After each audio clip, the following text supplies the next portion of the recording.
just an ordinary, hungry, screaming Ghanaian who wants to realize his creative potential, who wants to contribute. Songs in praise of me, please. Sing it in praise of Ghana and Africa, the black man.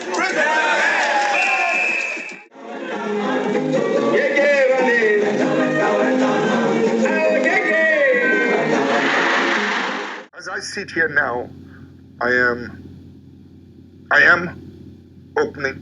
My wife and I are trying to open an account, in Europe. One, because we're also setting up a foundation. But you better listen to me carefully.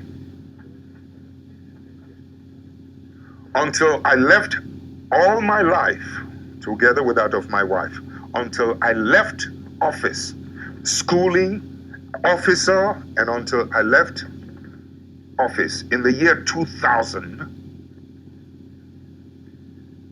I never had a foreign account. Never. The CIA, the German intelligence, British MI5, your Italians, the French, all of you go and look into every bank account and to tell the world whether my wife and I ever had $1, 1 penny anywhere in any bank in any part of the world before I left office. I never did. Interestingly, and it never occurred to me, I had no desire for it. The only time it struck me that I needed a foreign money was when my wife was ill. And it was a situation we could not deal in my country, in Ghana. And we looked for the most affordable place, which was in a university in Europe. That was the first time I suddenly realized how naked I was in terms of, I couldn't even save my wife's life, a very noble lady who had been through trying times with me. That's when I started calling around the world, friends, can you help, etc.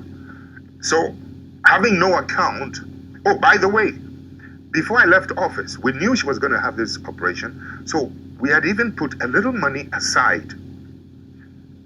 I think it was about $22,000 it was going to cost us. My wife is asthmatic, and over the years, it has developed its side effects, both in her intestines and other complicated places. So it was going to be quite an expensive, this thing. And you listen to me carefully. I was looking around the world. Anybody help me? It's not for myself. I have no account. This is the address of the hospital. This is how much it's going to cost. I mean, it was the most shocking, painful experience I had been across, that I could hardly get any assistance early enough. My government, who knew, the new government, who had taken over from me, who knew I needed help and that we had made preparations, refused. On the last day before we were to leave, she was supposed to be on the operation table on the 22nd of a certain month. 2 days before, that's when I got a letter from the president's office, a 3-page letter, conditions I had to fill, a whole lot of rubbish. We got a ticket, we flew to London. This president, or this man who was a president who had been in office for almost 20 years, 10 years, 18, plus whatever it is, 8 plus another 2, almost 19, 20 years. I had no dollar account anywhere, and I had to stop in London to borrow money from someone so that I could go and do my wife's operation. You listen to me carefully. About 8,000, to take care of her needs, etc., into the hotel. 22,000 it was going to cost us, either dollars or euro. I think it was dollars, into the hospital. When the operation, after a while, I had to leave and go back to Ghana and left her. Here's the shocking part of it. After the operation was done, on borrowed money. People don't believe it, but it's true. On borrowed money, when the operation was done, she was discharged into the hotel so that she could be brought in once in a while, for checkup, a review. Can you believe that when the driver of the embassy under the new government informed the ambassador that I have to take Mrs. Rawlings, for a review, the ambassador said no. In Switzerland, the Ghanaian ambassador, it happened in Switzerland, said no. The driver was so shocked, he put the embassy car key on the table, went and used his own personal car to go and drive my wife to the hospital for the review. This is the kind of vicious, petty-mindedness that you can sometimes run in parts of the world in terms of my relationship with this character that, your Western powers or the Western powers have promoted, and they are trying to sanitize his image as if he's the cleanest, finest head of state in Africa. It's absolute rubbish. He's a criminal. He's a thief. He went around telling the world, wrote a letter to every bank around the world that I had stolen suitcases of money into bank accounts. I was trying to kill him, make a coup. I had stolen 19 cars, etc. All of them were false. I will not tell you something that the bank, it took 3 months for me to be able to open a bank account through somebody. Finally, when the bank manager was going to open that account for me, do you know what he told this Swiss friend?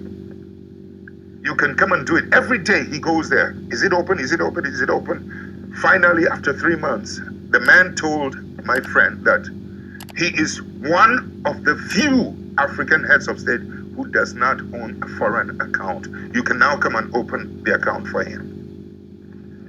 I mean, the point I'm trying to make is, look at the difficulty I had from my own government, from outside.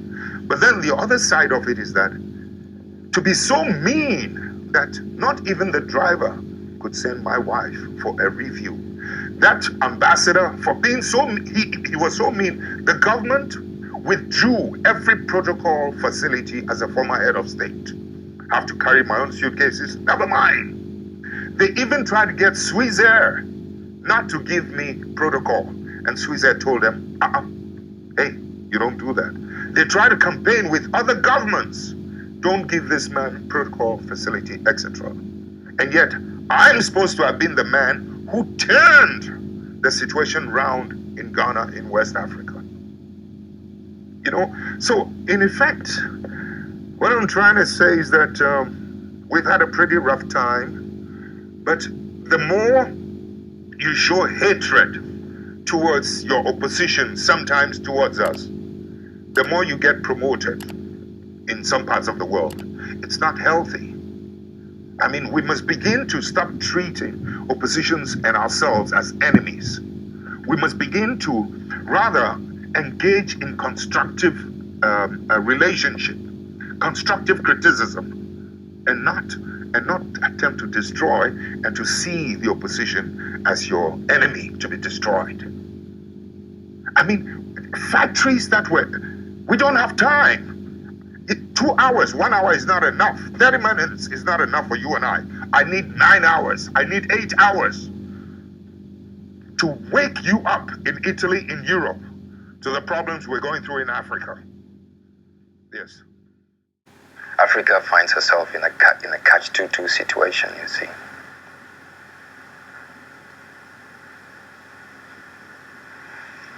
She better watch what she says here and there, or else you don't get that aid or that assistance, etc., etc.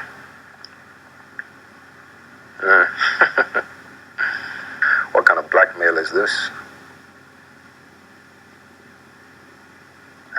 It's a painful thing for me sitting here to have to be making such admissions.